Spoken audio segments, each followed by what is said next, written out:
anak-anak, jumpa lagi kita dalam video tematik 3A, masih tetap dalam tema pertumbuhan dan perkembangan makhluk hidup. Nah, jika video kemarin kita masuk dalam pembelajaran 1 dan 2, saat ini kita masuk dalam pembelajaran 3 dan 4. Namun tetap dalam subtema 4 yaitu pertumbuhan dan perkembangan tumbuhan. Nah, coba lihat ada 3 jenis bunga ini. Bunga melati, bunga anggrek, dan bunga rafflesia. Siapa yang pernah mendengar bunga ini? Nah, dikatakan bunga melati yang disebut sebagai puspa bangsa. Kalau anggrek puspa pesona, kalau rafflesia itu puspa langka. Nah, ketika kita belajar tentang bunga, bunga itu adalah bagian yang sangat indah. Nah, bunga itu sangat indah. Karena apa?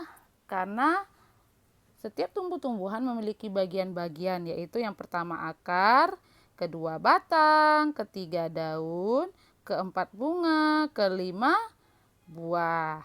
Nah, bunga adalah bagian yang sangat indah atau cantik.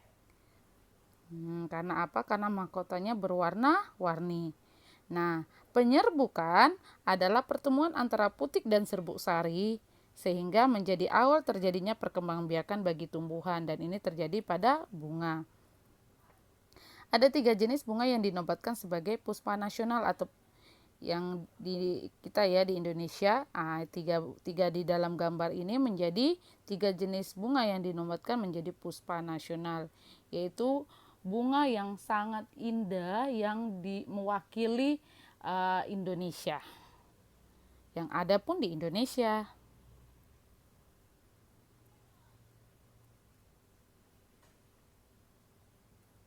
Pertama, kita mau belajar dengan puspa bangsa atau bunga melati. Nah, bunga melati putih sebagai puspa bangsa lebih mudah dijumpai di hampir seluruh penjuru tanah air. Nama latinnya Jasmine sambac. Ini nama latin bunga melati ya. Jangan lupa, sebagai salah satu tanaman yang dikelompokkan menjadi tanaman perdu. Nah, melati itu tingginya cuma 0,3 sampai 3 meter. Nah, batangnya itu bulat dan berkayu. Nah, bisa dilihat ya dalam video ini ya tentang bunga melati. Nah, melati itu melambangkan kesucian dan keanggunan dalam kesederhanaan dan ketulusan. Sehingga selain bunga itu melambangkan keindahan dan kerendahan hatian, karena meskipun tumbuh di semak-semak, bunga melati juga memiliki wangi yang semerbak. Nah, aromanya yang harum, lembut, memberikan makna lembut dan nyaman, bahkan tenang. Nah, sehingga bunga inilah yang dianggap mewakili karakter bangsa Indonesia yang sederhana, penuh kesucian, dan memiliki kebaikan budi pekerti.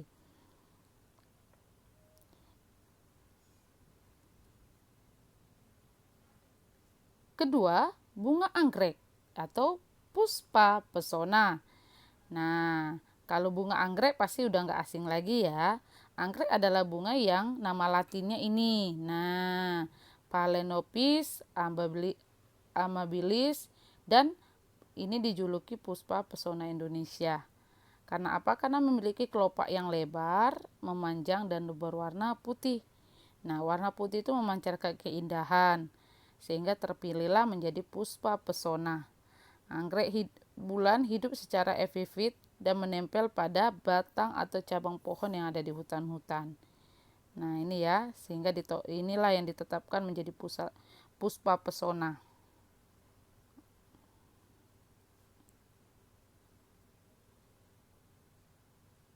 Yang ketiga, puspa langka atau bunga padma raksasa atau dikenal dengan bunga Rafflesia arnoldi. Nah, puspa langka itu adalah bunga padma raksasa.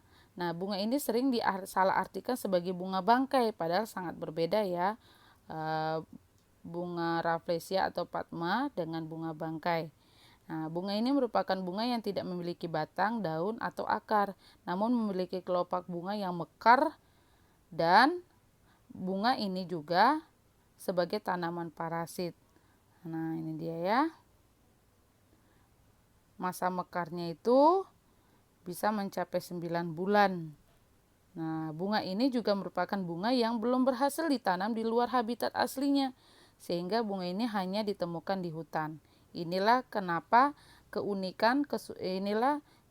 disebut dengan puspalangka, karena keunikan dan kesulitan dan kekhasannya bunga tersebut, sehingga disebut puspalangka. Nah, kita kembali ke mozaik tadi. Mozaik yang tadi di halaman 141.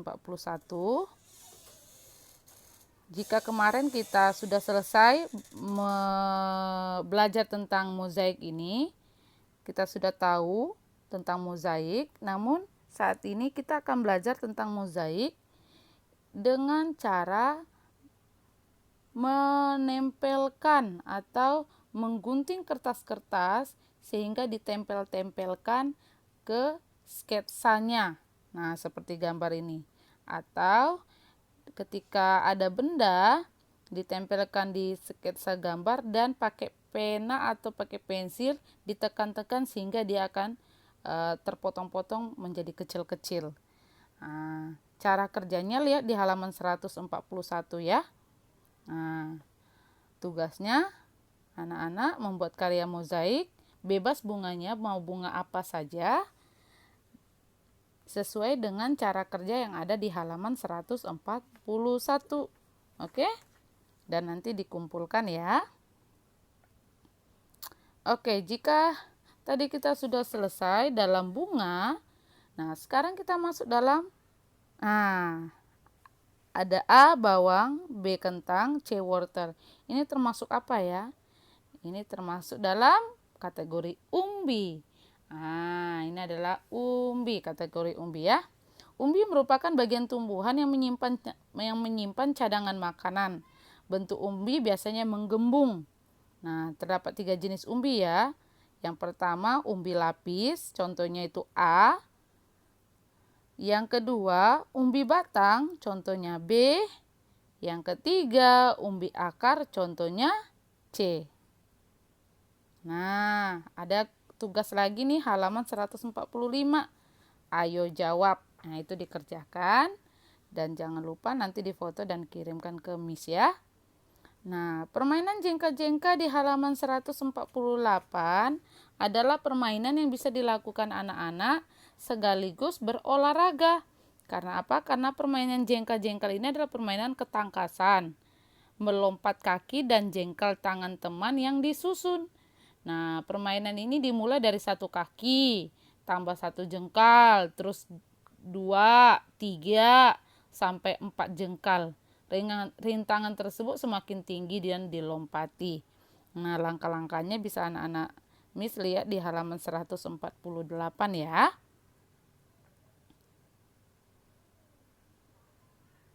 Dalam permainan jengkal-jengkal kita harus juga melatih kerjasama. Nah, saling bekerja sama merupakan pengamalan Pancasila ke-4. Bunyinya apa? Kerakyatan yang dipimpin oleh hikmah dan kebijaksanaan dalam permusyawaratan dan perwakilan. Sila ke-4 dilambangkan dengan kepala banteng. Nah, ini dia. Ini sila ke-4 ya. Kepala banteng. Oke. Nah, kerjakan halaman 149. Ayo jawab. Oke. Difotokan dan kirim ke Miss. Nah, pembagian ada 2 teknik dengan cara pengurangan berulang. Ini tadi sudah Miss jelaskan ya. Yang di video kemarin. Di video kemarin Miss sudah jelaskan 2 teknik ini ya. Nah, tetapi di pembelajaran 34 ada lagi materinya. Di halaman 143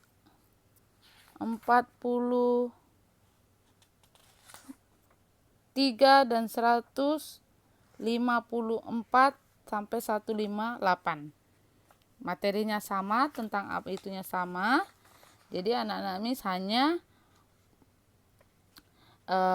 membagi mau itu cara yang pertama atau cara yang kedua. Oke.